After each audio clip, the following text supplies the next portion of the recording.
말씀은 마태복음 7장 1절로 8절까지 말씀입니다. 마태복음 7장 1절로 8절입니다. 비판을 받지 아니하려거든 비판하지 말라. 너희가 비판하는 그 비판으로 너희가 비판을 받을 것이요 너희가 헤아리는 그 헤아림으로 너희가 헤아림을 받을 것이니라.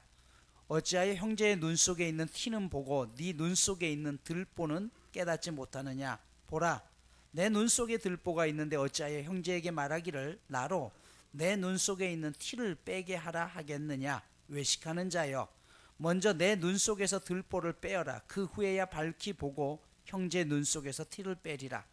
거룩한 것을 개에게 주지 말며 너희 진주를 돼지 앞에 던지지 말라. 그들이 그것을 발로 밟고 돌이켜 너희를 찢어 상하게 할까 염려하라. 구하라, 그리하면 너희에게 주실 것이요 찾으라, 그리하면 찾아낼 것이요 문을 두드리라, 그리하면 너희에게 열릴 것이니 구하는 이마다 받을 것이요 찾는 이는 찾아낼 것이요 두드리는 이에게는 열릴 것이니라. 아멘. 지난주 말씀을 통해서 눈은 몸의 등불이 무엇인지를 말씀드렸습니다. 등불의 존재 이유는 어둠을 밝히는 것이라고 했죠. 내 눈이 성하면 내 온몸이 밝을 것이라 라는 말씀의 뜻이 뭐라고요? 눈이 성하다는 것은 우리가 볼 것을 제대로 본다는 것이에요. 제대로 본다는 것은 시력이 좋은 것이 아니라 우리의 시선이 욕심과 교만과 편견의 비늘에 가리지 않는 눈으로 세상을 바라보는 것이다 라고 말씀을 드렸습니다. 여러분, 아름다움은 사람의 눈 안에 있다는 말이 있어요. 즉, 세상을 바라보는 방법은 사람마다 다 다르죠. 불평의 렌즈를 끼고 세상을 바라보면 어느 것 하나 마음에 드는 게 없습니다. 하지만 감사의 렌즈를 끼고 바라보면 어느 것 하나 귀하지 않은 게 없죠. 그러므로 우리가 날마다 만나는 사람이 마음에 들지 않거든 그에게 어떤 문제가 있느냐를 따지기 전에 혹 그를 바라보는 내 눈이 시선이 잘못된 것은 아닌지 살펴보아야 됩니다. 오늘 본문은 바로 이 부분에 대한 것이에요. 여러분, 사람들이 별을 좋아하는 까닭이 뭔지 아세요? 멀리 있기 때문이에요. 멀리 있기 때문에 아름다워 보입니다. 여러분들이 첫사랑을 했을 때 한번 생각해 보십시오. 뭔가 잡힐 듯 하면서도 잡히지 않고 가까운 것 같은데 아직은 멀리 있는 것. 그때 어때요? 더 애틋하고 더 설레입니다. 항상 저 건너편에 있는 것이 더 아름다워 보이죠? 그럼 잘 산다는 게 뭘까요? 돈이 많다는 게 잘 산다는 것일까요? 마태복음 6장 바로 앞에 본문에 보면 6장 19절에 보면 보물이라는 단어가 나오고 20절도 보물이라는 단어가 나와요. 21절도 보물입니다. 보물이 뭐예요? 가장 귀한 거잖아요. 그런데 몇 절을 지나서 6장 24절에 보면 똑같은 단어를 쓰다가 갑자기 보물이 재물이라는 단어로 바뀌게 됩니다. 여러분, 보물과 재물의 차이가 뭔지 아세요?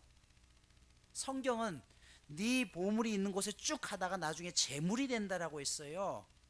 여러분, 보물이라는 것은요, 다시 말해서 가장 귀한 거라고 했죠. 여러분 지갑 속에 예를 들어서 한 10만 원 정도 있다고 생각해 봅시다. 여러분 가방 안에. 그래서 지갑에 현찰 한 10만 원 정도 가지고 다니는데 조금 있다 점심 식사하실 때 그냥 가방 고기 놔두고 밥으로 가시잖아요. 왜요? 보물이에요. 그것도 귀한 거죠. 그런데 여러분 가방에 한 1억쯤 담겨 있다고 생각해 보세요. 그러면 여러분들이 식사로 가실 때 가방 놓고 가시겠어요? 절대 안 놓죠. 예배 드리면서도 계속 가방에 손을 잡고 있을 거예요. 화장실에 갈 때도 버스 탈 때도 어디에 집중되어 있어요? 내 가방에 있는 1억. 이거 잊어버리면 안 되니까. 여러분, 보물을 쌓아두려고 보물의 마음을 뺏기게 되면 이게 재물이 되는 것이에요. 아시겠습니까? 바로 이게 만몬이라는 것이에요. 만몬은 재물의 신이에요. 즉, 우리가 물질을 사용하는 거 좋아요. 귀합니다. 물질이 내게 있다는 거 참 좋은 일이죠. 그런데 그 물질이 목적이 돼버리면요, 모든 게 거기에 포커스가 맞춰지면 모든 생각이 그쪽에 사로잡히게 된다는 것이에요. 결국 그게 뭐다? 만몬이라는 것이에요. 그래서 성경은 하나님과 재물을 겸하여 섬길 수 없다는 게 바로 그것이에요. 내 수중에 이력이 있기 때문에 거기에 자유롭지 못하고 어떻게 하면 이걸 지켜낼까, 어떻게 하면 이것을 잃어버리지 않을까 생각하는 순간 다른 생각은 없는 것이죠. 분명 보물인데 보물을 지키려 하다 보니까 다른 생각은 하지 못한다는 것입니다. 여러분, 잘 산다는 것은 그처럼 재물을 쌓아두고 지켜내는 게 아니에요. 잘 산다는 것은 지금 내 삶을 보물처럼 여기는 거예요. 지금 이 순간 여러분이 있는 그 자리가 때로는 힘들고 어려운 자리여도 이 자리 또한 하나님께서 내게 주신 허락하신 자리고 귀한 자리라고 여기는 게, 그렇게 살아가는 게 잘 사는 겁니다. 우리의 문제는 가까운 데 있는 사람이나 사람들을 소중하게 여기지 못한다는 것이에요. 그러다 보니 장점보다는 단점을 많이 보게 되죠. 오늘 본문은 바로 그런 시각에서 보여지는 오늘 비판에 대한 부분이에요. 예수님은 남을 함부로 비판하거나 판단하지 말라라고 했어요. 하지만 우리의 현실은 어떻습니까? 하루에도 수십 번씩 현실을 재단하고 사람들의 값을 매깁니다. 마음에 드는 사람과 들지 않는 사람, 기분 좋은 일과 기분 나쁜 일, 옳고 그름을 습관적으로 할 만큼 가르치면서 살아갑니다. 문제는 그런 기준이 내 자신에게 있을 때 문제가 된다는 것이에요. 2절 보십시오. 너희의 비판하는 그 비판으로 너희가 비판을 받을 것이요 너희의 헤아리는 그 헤아림으로 너희가 헤아림을 받을 것이라. 여기 헤아림이라는 단어가 나와요. 잣대라는 뜻이에요. 다른 사람을 평가하는 내 나름대로의 기준이라는 것이에요. 우리가 알아야 될 것은 우리가 대개 다른 사람을 비판하거나 평가할 때 자기 기준에 맞추어서 평가한다는 것이에요. 똑같은 상황인데도 내 기준에 따라서 다르게 평가해요. 자, 예를 들어 봅시다. 여러분이 길을 가는데 어린아이가 길가에서 소변을 보고 있어요. 그럼 그냥 웃어 넘기죠. 저 녀석 아니면 가가지고 얘야 너 화장실 가서 소변 봐야 돼. 그런데 그곳에 성인이, 양복을 입은 성인이 소변을 보고 있으면 어때요? 이건 또 벌써 생각이 달라지죠. 에휴, 사람이 저거 아닙니까? 똑같은 상황인데요, 왜 이렇게 달라지죠? 내 기준이라는 것이에요. 하나님께서 나를 판단하신 기준 또한 뭐라고 이야기하냐면, 놀랍게도 내가 사람을 판단하는 그 기준대로 똑같이 판단하시겠다는 것이에요. 그래서 너희의 비판하는 그 비판으로 너희가 비판을 받을 것이요 너희의 헤아리는 그 헤아림으로 너희가 헤아림을 받을 것이라 라고 이야기해요. 사실 우리는 다른 사람의 문제를 깊이 알지 못합니다. 단지 내가 보고 느낀 대로 판단하는 것이에요. 그 사람의 상황을 잘 모르잖아요. 하나님께서도 각자에게 요구하시는 기준이 달라요. 사람들은 자기 기준을 가지고 남을 비판합니다. 사실은 그 기준은 자기에게만 해당되는 것이지 그 사람에 대한 판단 기준은 분명히 다르다는 것이에요. 그러면 여러분, 나라는 사람은 정말 믿을만 하던가요? 나는 다른 사람들로부터 비판의 대상이 아닐까요? 우리가 누군가를 비판하는 이유는 그 사람이 비판받을 만한 일을 하기도 했지만, 또 한 가지는 그의 처신이, 그의 말투가 내 마음을 상하게 했기 때문일 때가 참 많아요. 예수님은 오늘 우리에게 그런 상황 속에서 비판하지 말라는 것이에요. 옳고 그름을 따지지 말라는 게 아닙니다. 몇 가지 상황만 보고 그 사람을 다 안 듯이 판단하지 말라는 것이에요. 예를 들어보소. 운동장에서 우리 모두가 함께 축구 선수들이 축구를 하고 있어요. 그런데 게임이 잘 풀리지 않는다고 해서 선수가 자기 마음대로 선수를 교체할 수 없습니다. 야, 저 선수 빼라! 라고 소리를 지르는 사람들은 누구예요? 관객이에요. 선수는 지금 주어진 그 팀을 가지고 마음에 맞든 안 맞든 함께 게임을 치러야 되는 것이에요. 관중들은 선수가 아니기 때문에 얼마든지 평가를 하고 비판할 수 있어요. 그러나 같은 선수끼리는 시합이 끝나기 전에 결정적인 판단을 해서는 안 되는 것이고, 마지막까지 최선을 다해서 격려하면서 일단 시합을 맞춰야 되는 것이에요. 우리는 다른 사람들에게도 그런 시간을 줘야 되는 것이죠. 우리는 믿음의 성도들은 한 공동체 안에서 함께 한 운동장에서 뛰고 있는 선수들이라는 것이에요. 그래서 사도 바울은 고린도전서 13장에서 사랑의 첫 번째로 뭐라고 했어요? 사랑은 오래 참는다라고 했어요. 여기 오래 참는다는 것은 단순히 참고 견디는 걸 말하는 게 아닙니다. 히브리서 10장 36절에서는 이렇게 말씀해요. 너희에게 인내가 필요함은 너희가 하나님의 뜻을 행한 후에 약속하신 것을 받기 위함이라는 거예요. 여기 보면 왜 오래 참는다고요? 하나님의 뜻을 행한 후에 하나님이 약속하신 것이 내게 주어진다는 것을 알기 때문에, 즉 오래 참는다는 것은요, 무조건 참는 것이 아니라 좋은 것을 바라고 참는 것을 이야기하는 것이에요. 신앙생활하면서 왜 우리가 참습니까? 하나님의 상급이 약속되어 있기 때문에. 여러분, 집에 남편이 매일 술 먹고 와가지고 아내를 때려 부시고 집기를 부시고 자녀들을 두드려 패요.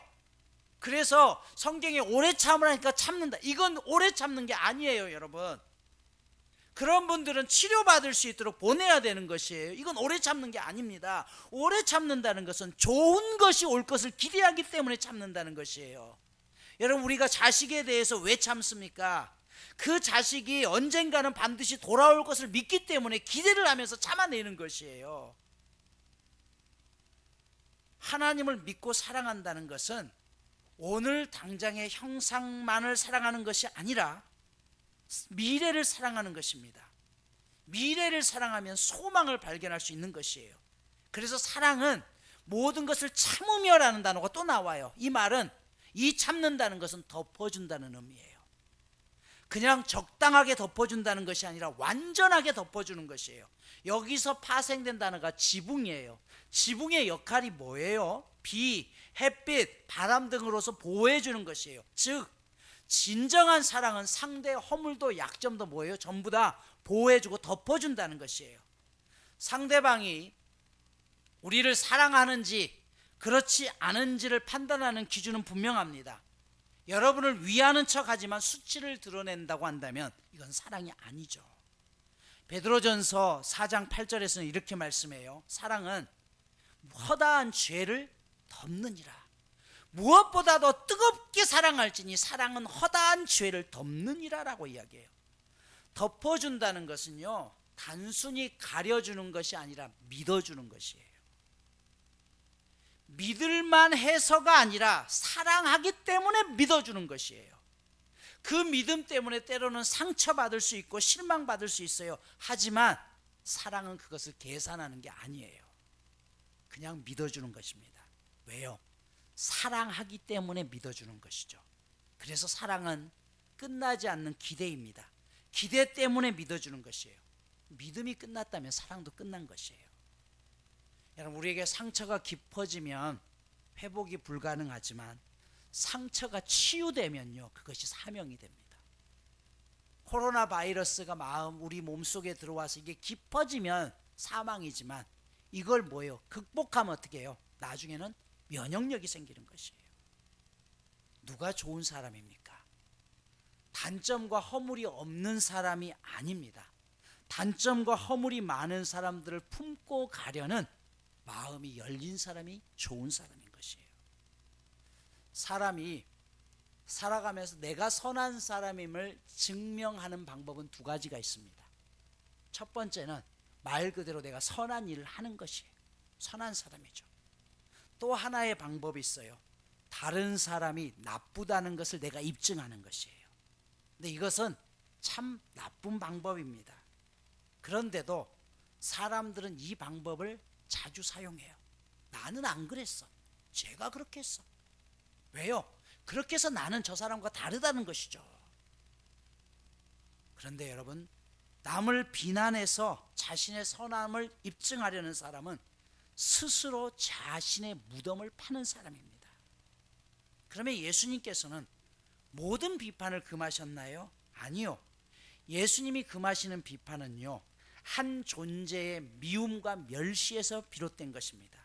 건전한 비판은 필요해요. 누군가를 진정으로 비판하기 위해서는 그를 향한 애정과 존경심이 있어야 돼요. 그러면 사람들은 받아들이죠. 하지만 대부분의 사람들은 매정한 비판, 애정이 담기지 않는 비판을 하게 되고 그 속에서 상대는 방어막을 치게 되는 것입니다.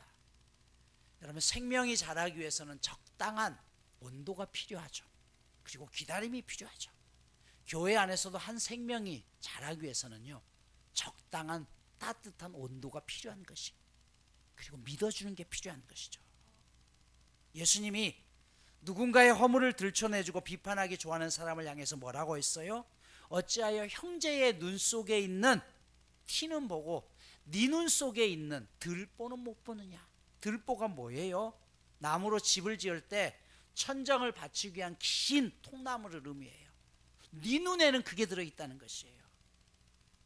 성경에서 남을 비판하고 심판하는 죄를 특별히 경계하는 이유가 무엇일까요? 그 권한은 하나님께만 있기 때문에. 로마서 3장은 분명하게 이야기하죠. 의인은 없나니 하나도 없다. 깨닫는 사람도 없고 하나님을 찾는 사람도 없다라고 이야기해요. 여러분, 신앙의 본질은 누군가의 허물을 들춰내고 가르치는 데 있는 것이 아니라 자신의 허물을 바라보면서 새롭게 되는 데 있습니다. 만약에 초대교회 사도였던 사울이라는 사람을 바나바가 믿어주지 않았더라면 어떠했을까요? 여러분, 바나바의 이름은요, 원래 이름은 요셉입니다. 그런데 우리에게는 바나바라는 이름이 더 알려져 있어요. 바나바는 요셉의 별명이에요. 뜻이 뭐라고요? 위로자라는 뜻이에요. 사울이 하나님을 만나고 나서 그가 회심을 했습니다. 완전히 바뀌었어요. 가끔 TV에서 볼 때 감옥에 있다가 성경책 끼고 나오면서 내가 감옥에서 예수를 믿었어요, 그런 사람이 아니라 사울은 정말 하나님을 만나서 180도 바뀌었어요. 그리고 그가 그 바뀐 몸으로 하나님의 복음을 전했지만 어느 누구 하나도 받아주지 않았어요. 왜요? 그가 너무 악독한 사람이었거든요. 그래서 어떻게 했어요? 고향에서 13년 동안이나 아무도 찾아지지 않는 곳에서 홀로 외롭게 지내고 있었습니다. 그때 바나바가 안디옥에서 다소까지 찾아가요. 그 먼 거리를 가서 사울을 데려오죠. 사도 바울이죠. 그리고 그를 동역자로 삼아서 복음을 전하면서 이때부터 그가 사도 바울로서 역할을 감당하게 돼요. 여러분, 아무도 인정해 주지 않았어요. 아무도 믿어주지 않았어요. 저런 악한 놈 때문에 얼마나 많은 사람들이 피해를 받는데, 하지만 바나바는 그를 받아줍니다. 그리고 그렇게 했을 때 신약시대의 가장 위대한 사도로 거듭날 수 있었던 게 바로 사도 바울이죠. 누가요? 바나바 때문에. 사실은 바울도 위대하지만 그런 바울을 있게 한 바나바가 훨씬 더 위대할 수 있다는 것이에요. 사람을 변화시키고 인물로 만든다는 것은 비난이 아니라 여기에 돌봄과 사랑과 인내가 필요한 것이에요. 12절 보십시오. 오늘 본문 읽진 않았습니다만 12절 다 같이 읽습니다. 그러므로 무엇이든지 남에게 대접을 받고자 하는 대로 너희도 남을 대접하라. 이것이 율법이요 선지자니라. 흔히 말하는 황금율이라고 이야기해요. 사람은 저마다 취향이 다르지만 좋아하는 것과 싫어하는 것이 거의 비슷합니다. 무시당하고 차별당하고 학대하는 것은 다 싫어하지만 존중받고 사랑받는 것은 누구나 좋아합니다. 세상의 모든 사람들이 어쩌면 나를 사랑해달라고 이야기하고 있습니다. 그리고 그 소리에 응답할 때 우리 사이에 평화가 깃들게 되는 것이에요. 그렇게 사는 것, 이웃들을 소중히 여기고 그들과 함께 나누면서 살아가는 것이 율법과 선지자의 본뜻이라고 예수님은 말씀해요. 즉 하나님을 사랑하고 이웃을 사랑하라고 했죠. 오늘 말씀을 마무리할게요. 7절에 보면 구하라 그러면 너희에게 주실 것이요, 찾으라 그리하면 찾아낼 것이요, 문을 두드리라 그리하면 너희에게 열릴 것이니 라고 이야기해요. 자, 이 말씀 여러분 참 좋아하죠. 그래서 어떻게 해요? 하나님 앞에 구하면 하나님이 주신다고 해서 찾으면 찾을 것이요 두드리면 열릴 것이라고 열심히 기도해야지. 여러분, 이 뜻은 절대 그런 뜻이 아니에요. 잘못 알고 계십니다. 여러분, 적극적 사고방식이나 긍정적인 말을 하는 사람들은 이 본문을 굉장히 좋아하면서 이렇게 얘기를 합니다. 이런 비슷한 맥락의 말씀이 몇 군데 더 있는데 한 군데만 더 보면 욥기서 8장 7절에 보면 내 시작은 미약하였으나 내 나중은 심히 창대하리라. 그래서 집이라든지 또 사업장에 잘 붙여놓죠. 내 시작은 미약하였으나 내 나중은 심히 창대하라. 네가 번성할 것이다. 그런 뜻이다. 절대 그런 뜻이 아니에요. 여러분, 이 말씀은 누가 했냐? 하나님이 하신 말씀이 아니라 수아 사람 빌닷이라는 사람이 말한 거예요. 어떤 맥락에서? 욥이 끝까지 자기가 하나님 앞에 범죄한 사실을 인정하지 않으니까 야, 이 나쁜 놈아 쭉 이야기하면서 네가 회개하고 돌이켰을 때 그때서야 하나님께서 이렇게 주신 거야. 이런 일들을 행할 것이야. 축복의 말씀이 아니라 회개를 전제로 하고 네가 돌이켰을 때 이렇게 하나님이 하실 것이라는 그런 메시지입니다. 그런데 우리는 앞뒤 다 잘라 먹죠. 그것만 얘기를 해요. 그렇다면 오늘 본문이 찾고 구하고 두드려야 될 게 무엇이에요? 여기에 중요한 게 뭐냐면 목적어가 없어요. 그러다 보니까 어떻게 해요? 찾으라고 했으니까 내 사업을 위해서, 내 번영을 위해서 찾고 구하고 기도하라는 뜻이에요. 아니요. 여기 원래의 목적어는 하나님과 하나님의 뜻을 의미해요. 하나님을 찾고 하나님을 구하고 하나님께 두드리라는 것이에요. 구하라라는 원래 뜻은 질문하다라는 뜻이고요. 찾으라는 단어는 탐구하다라는 것이에요. 즉 우리의 신앙생활이란 구체적인 삶의 자리에서 하나님께 여쭙고 또 그 뜻을 알아내기 위해서 치열하게 연구하는 과정이라는 것이에요. 그럴 때 하나님께서 먼저 그의 나라와 그의 의를 구하라는 뜻도 알게 되는 것이고, 바로 이어 나오는 오늘 남을 비판하지 말라라는 말 역시 이렇다 저렇다는 것이 아니라 하나님께 구하고 하나님께 찾고 하나님께 두드릴 때 그 사람이 어떤 사람인지를 알게 되는 것과 같은 맥락입니다. 여러분, 악수의 유래를 아십니까? 악수는 미국에서 먼저 시작되었다고 하죠. 총기 소유가 자유로운 나라였기 때문에 먼저 내가 빈손입니다, 총기를 들지 않았습니다 라고 그렇게 알리는 게 악수였어요. 그럴 때 상대방도 무장을 해제하게 됐던 것이죠. 여러분, 비판하고 공격하면 사람들은 본능적으로 담을 쌓고 공격하게 됩니다. 우리가 비판하지 않고 남에게 대접받고자 하는 대로 살아가야 될 이유가 바로 여기에 있는 것이에요. 하나님은 죄악투성이었던 우리를 비판하지 않고 친히 우리를 위해서 먼저 손을 내미셨습니다. 그런 하나님 아버지의 뜻을 따라 살아갈 때 우리가 구하지 않는 것까지 주시는 분이 하나님이십니다. 그래서 오늘 9절에 뭐라고 있어요? 너희 중에 누가 아들이 떡을 달라는데 돌을 주며 생선을 달라는데 뱀을 줄 사람이 있겠느냐? 너희가 악한 자라도 좋은 것으로 자식에게 줄 알거든 하물며 하늘에 계신 너희 아버지께서 구하는 자에게 좋은 것으로 주시지 않겠느냐? 이게 무슨 뜻이에요? 너희가 하나님의 뜻을 구하고 하나님 앞에 묻고 하나님 앞에 두드릴 때 그렇게 하나님의 뜻대로 살기 위해서 몸부림치는 너희를 위해서 하나님께서 어찌 너희가 구하는 것보다 더 좋은 것들로 채우시지 않겠느냐라는 말씀입니다. 이번 주 미션입니다. 늘 반복되는 미션이기도 합니다. 주중에 만나는 사람들을 여러분 반드시 하루에 한 가지씩만 칭찬해 주십시오. 여러분의 비판이 아니라 그 칭찬의 눈으로 여러분의 아내, 남편, 자녀들을 여러분 매일 한 가지씩이라도 칭찬해 보십시오. 여러분들의 목원들을 그렇게 칭찬해 보십시오. 그곳에 하나님의 역사가 분명하게 일어날 것이고 그 은혜로 우리의 삶이 더욱더 풍성해질 것입니다. 기도합니다.